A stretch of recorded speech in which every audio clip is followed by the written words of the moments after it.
59 নম্বর আয়াতটা নাজিল হয়েছে রাসূলের উপর, এই ঘটনার উপর প্রেক্ষিতে। যখন এই ঘটনাটি হয়ে গেল, যখন এই ইতিহাস হয়ে গেল, তখন আল্লাহ তাআলার পক্ষ থেকে সূরা নিসার 59 নম্বর আয়াতটি নাজিল করেন আল্লাহ রাসূলের উপর, এবং ওই সাহাবীদেরকে সতর্ক করার জন্য তাদেরকে বললেন, আউযু বিল্লাহি মিনাশ শাইতানির রাজীম, ইয়া আইয়ুহাল্লাযীনা আমানু আতিউল্লাহা ওয়া আতিউর রাসূলা ওয়া উলিল আমরি মিনকুম ফাইন তানাযাতুম ফি শাইইন ফারুদ্দুহু ইলাল্লাহি ওয়ার রাসূলি تؤمنون بالله واليوم الآخر ذلك خير وأحسن تأويلا। আল্লাহ পাক রব্বুল আলামিন এই ঘটনার উপর, এই শানে নজুলের উপর এই আয়াতটি নাযিল করেছেন। আল্লাহ পাক বললেন, ইয়া আইয়ুহাল্লাযীনা আমানু, ওহে ঈমানদারেরা, ওহে বিশ্বাসীরা, আতিউল্লাহ, তোমরা আল্লাহর অনুসরণ করো। কার অনুসরণ করো? আল্লাহ বলতে যে তোমরা আমার অনুসরণ করো, তোমরা আমার আনুগত্য করো। কিন্তু আমি যে বলছি তোমরা আমার অনুসরণ করো, এখন আল্লাহ কি বলেছেন যে কোনো বান্দার হক, কোনো বান্দার বাড়ি, কোনো বান্দার গাড়ি, কোনো বান্দার জানমালের উপর অন্যায়ভাবে হস্তক্ষেপ করা, এই কথা কি আল্লাহ বলেছেন? মানে আল্লাহ এই কথা বলেন না। এখন যদি আল্লাহ এটা নিষেধ করেছেন, এখন যদি আপনি আল্লাহর কথাকে অ্যাবাউট করে, অতিক্রম করে যদি আপনার মন গড়া, আপনার শক্তি আছে, আপনার ক্ষমতা আছে, আপনি অন্যায়ভাবে আপনি কারো ক্ষতি করেছেন, কাউকে আঘাত করেছেন, কাউকে আপনি আঘাতপ্রাপ্ত করেছেন, এটা তো আল্লাহ বলে না বেআইনিভাবে। আল্লাহ বলেছেন বেআইনিভাবে কোনো বান্দার ক্ষতি করবে না। বেআইনিভাবে যদি অন্যায় করে তাহলে এটার শাস্তি আছে, আর শাস্তির ধারাও কি আছে ইসলামের মধ্যে কতটুক চুরি করলে, চুরি করা কি অপরাধ না? কতটুক চুরি করলে কতটুক শাস্তি হবে, এটা ইসলামের কিছু ধারা বিধি আছে। তো আল্লাহ বলেছেন যে তোমরা আমার অনুসরণ করো। তো আল্লাহ বলেছেন তোমরা সুস্থ শান্তিতে, তোমরা একে অপরের মুসলমান ভাই, তোমরা একত্রিত হয়ে ভ্রাতৃত্ব বন্ধন হয়ে একে অপরের উপর সহানুভূতি করো, ভালোবাসা দেখাও, তাকে ক্ষতি করিও না। যদি সে অপরাধ করে থাকে তাহলে তাকে দেশের আইনের মাধ্যমে তাকে শাস্তি দেওয়া হবে। এটা ইসলাম বলেছেন, আমার কথা না। আল্লাহ রাসূল বলেছেন ওয়া আতিউর রাসূলা, আল্লাহ তাআলা বলেছেন ওয়া আতিউর রাসূলা, তোমরা রাসূলের অনুসরণ করো, রাসূলের আনুগত্য করো। রাসূল কিন্তু যারা বিধর্মী ছিলেন, বিজাতি ছিলেন, এমন ব্যবহার, এমন আচরণ দেখিয়েছেন যে বিধর্মীরা রাসূলের ধর্মগ্রন্থ, রাসূলের যেই ইসলাম ধর্ম, সেই ইসলাম ধর্ম গ্রহণ করেছেন। ঠিক কিনা বলেন? আপনি দেখেন, একটা কথা বলি, কেউ যদি আপনার ক্ষতি করে থাকে, কেউ যদি আপনাকে ক্ষতি করে থাকে, কেউ যদি আপনাকে কষ্ট দিয়ে থাকে, ঠিক আছে, আপনি সুযোগ পাওয়ার পর তাকে এমন ক্ষতি করবেন না যে ক্ষতির দ্বারা সে আপনাকে এত বেশি ক্ষতি করবে ভবিষ্যতে। আপনি তাকে, সে ক্ষতি করেছে, আপনি তাকে সুযোগ দেন, তাকে সময় দেন। দেখেন এই সময়ের মধ্যে হতে পারে যে দেখবে যে আমি তার ক্ষতি করেছি, আমি তাকে কষ্ট দিয়েছি, সে আমাকে সুযোগ পাইয়া, ক্ষমতা পাইয়া আমাকে সে কোনো কিছু করে না, আমাকে মাফ করে দিয়েছে। হতে পারে ওই ব্যক্তি আপনার এই উদারতা, এই আপনার সহানুভূতি দেখে সে ভালো হয়ে যেতে পারে। কথা ঠিক কিনা বলেন? রাসূলকে কত আঘাত করেছে। ফেরেশতা বলছেন যে ইয়া রাসূলুল্লাহ, এই কাফেররা, এই অমুসলিমরা, এই ইসলাম বিদ্বেষীরা আপনার কত কষ্ট দিয়েছে, আপনাকে আঘাত দিয়েছে, আমরা কি তাদেরকে শাস্তি দিব আপনি যদি বলেন? রাসূল বলছেন না, আমার কাজ হচ্ছে দাওয়াত দেওয়া, ইসলামের পথে পরিচালনা করা, ইসলামের পথে দাওয়াত দেওয়া। আজকে তারা ভুল বুঝতেছে আমাকে, আজকে তারা আমাকে অপরাধী হিসেবে মানতেছে, একদিন হতে পারে তারা ভুলটা সংশোধন করবে এবং তারা সংশোধন করে আমাকে নেতা হিসেবে তারা অনুসরণ করবে। ঠিক কিনা বলেন? এই কাজটি কি রাসূল করেন না?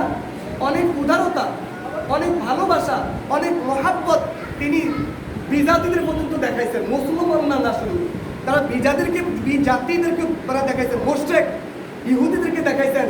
এই জন্য অনেক ইহুদিরা অনেক মুশরিকরা বিজাতিরা তারা ইসলাম ধর্ম গ্রহণ করেছেন। তো একটা মানুষ যদি অপরাধ করে থাকে তাহলে একটু তাকে সুযোগ দিতে হবে। যে কেন দিবেন? যে সে যেন আল্লাহর রাস্তায় আল্লাহর পথে ইসলাম ধর্ম গ্রহণ করে, এবং যেই জুলুম করেছে এই জুলুম সে একদিন হতে পারে বাদ দিয়ে দিবে, এটা বর্জন করবে, সে সঠিক পথে আসবে। এই সুযোগ যদি আপনি দেন, যেটা রাসূল দিয়েছেন, এই সুযোগ যদি আপনি তাকে দেন, তাহলে হতে পারে সে ভালো পথে আসবে আর কোনোদিন জুলুম করবে না। তো রাসূল বলেছেন এই ব্যাপারটা যে তোমরা মানুষকে উদারতা দেখাও, তোমরা মানুষকে ভালো কিছু দেখাও, যেন তোমার ভালো কিছু দেখে, উদারতা দেখে সেও উদারতা ভালোবাসা শিখে। পরে আল্লাহ তাআলা বলেন ওয়া উলিল আমরি মিনকুম, তোমাদের মধ্যে যারা উলিল আমর আছে, যারা নির্দেশদাতা আছে, এখানে আল্লাহ তাআলা বলেছেন ওয়া উলিল আমরি মিনকুম, এখানে অলির বহু বচন ওয়া উলিল আমরি মিনকুম, যে তোমাদের মধ্যে যারা নেতা কর্মী নেতা আছে, সে আলেম হোক, সে রাজনৈতিকভাবে কোনো দল ও নেতা হোক, যেই নেতাই আছে না কেন, আলেম হোক, সে রাজনৈতিকভাবে কোনো নেতা হোক, তোমরা নেতার কথাগুলো মান্য করো, তাদের নির্দেশটা মানো। কে বলেছেন? আল্লাহ বলেছেন যে তোমরা ওয়া উলিল আমরি মিনকুম, তোমাদের মধ্যে যত নেতা আছে, অভিভাবক আছে, মানে ওলি আছে, তাদের কথাগুলো তোমরা মান্য করো, এতে কোনো দোষ নিও না। আমি যে একটু আগে যেই প্রেক্ষাপটটা বলেছি, শানে নজরুলটা বলেছি, যে রাসূল বলেছেন যে তোমরা নেতার আনুগত্য করিও, কিন্তু এই ঘটনার প্রেক্ষিতে রাসূল বলেছেন যে নেতার কথা আনুগত্য করবে যদি নেতা নাফরমানিমূলক কথা বলে, নেতা যদি তোমার ক্ষতি করার জন্য এমন কথা বলে, সেটা মানা যাবে না। কিন্তু রাসূল বলেছেন ইন্নামাত তাআতু ফিল মারুফ, যদি নেতা ভালো কাজের উপদেশ দেয়, আদেশ করে, তাহলে তুমি সেটা মানো, সেটা অনুসরণ করো। তো এখানে এই আয়াতের এই উলিল আমরি মিনকুম, আল্লাহ তাআলা বলেছেন যে তোমরা ওলি, অভিভাবক, নেতাদের কথাগুলো, নির্দেশগুলো মান্য করো, কিন্তু আল্লাহ পরে শর্ত দিয়েছেন। কি শর্ত দিয়েছেন? ফাইন তানাযাতুম ফি শাইইন, যদি ওই নেতার কথাগুলো আল্লাহ এবং রাসূলের আদর্শের বিপরীত হয়, যেটা আল্লাহ রাসূল বলে না, আল্লাহ রাসূল কি বলেছেন? কোনো বান্দাকে অন্যায়ভাবে হত্যা করতে বলেন, কোনো বান্দার বাড়ি গাড়ি জ্বালিয়ে দেওয়া, তাকে অত্যাচার করা, তাকে হেনস্থ করা, তাকে প্রতিপন্ন করা, এটা কি আল্লাহ রাসূল বলেছেন? বলেন। আল্লাহ রাসূল বলেছেন যদি সে অন্যায় করে, অপরাধ করে, তাহলে তার শাস্তি হবে। আর যদি সে অন্যায় করে না, অপরাধ করে না, তাহলে তুমি তাকে কিছুই করিও না, তাকে সহানুভূতি দেখাও, তাকে ভালোবাসা দেখাও। এটাই আল্লাহ তাআলা বুঝিয়েছেন যে ফাইন তানাযাতুম ফি শাইইন, যে কোরআন এবং হাদিসের মধ্যে এমন কোনো জায়গায় বলে না যে তুমি কারোর উপর অন্যায়ভাবে জুলুম করবে, অন্যায়ভাবে তাকে কষ্ট দিবে, অন্যায়ভাবে কাউকে হত্যা করবে, অন্যায়ভাবে কাকে আঘাত করবে। এটা রাসূলও বলে না, এটা আল্লাহও বলে না।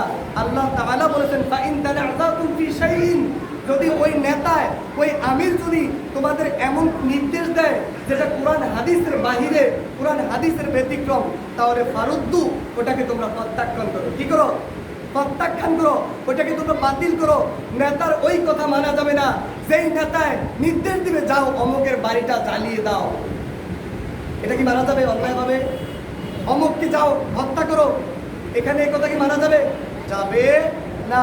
রাসূল আল্লাহ বলেছেন যে ফারুদ্দু, যেটা কোরআনের বিরোধী, যেটা হাদিসের বিরোধী, ওই আইন, ওই কথা মানা যাবে না, ওই নির্দেশ মানা যাবে না। আল্লাহ তাআলা বলেছেন ইলাল্লাহি ওয়ার রাসূলি, যদি নেতার কথাটা অসৌন্দর্য হয়, যদি তোমার জন্য ক্ষতি হয়, তাহলে আল্লাহ রাসূল কি বলেছেন? আল্লাহ রাসূল কি তোমাদেরকে শিখিয়ে দিয়েছেন? তোমরা সেই পথে চলো, সেই পথ অনুসরণ করো। যদি করো তুমিনুনা বিল্লাহি ওয়াল ইয়াউমিল আখির, যদি তোমরা আল্লাহ এবং পরকালের প্রতি যদি তোমরা ঈমান এনে থাকো, আল্লাহকে যদি বিশ্বাস করো, পরকালকে যদি বিশ্বাস করো, তাহলে যালিকা ওয়া আহসানু তাওয়িলা, তাহলে তোমাদের জন্য এটাই কল্যাণ হবে।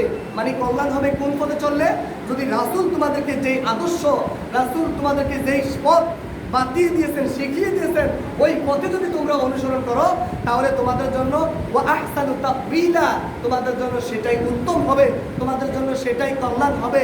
সম্মানিত মুসল্লিকরাম, আমি আমার আলোচনার শেষ পর্যায়ে আমি শেষ করে দিচ্ছি, সর্বশেষ একটা ছোট্ট আয়াত পরে আমি শেষ করে দিচ্ছি। আল্লাহ তাআলা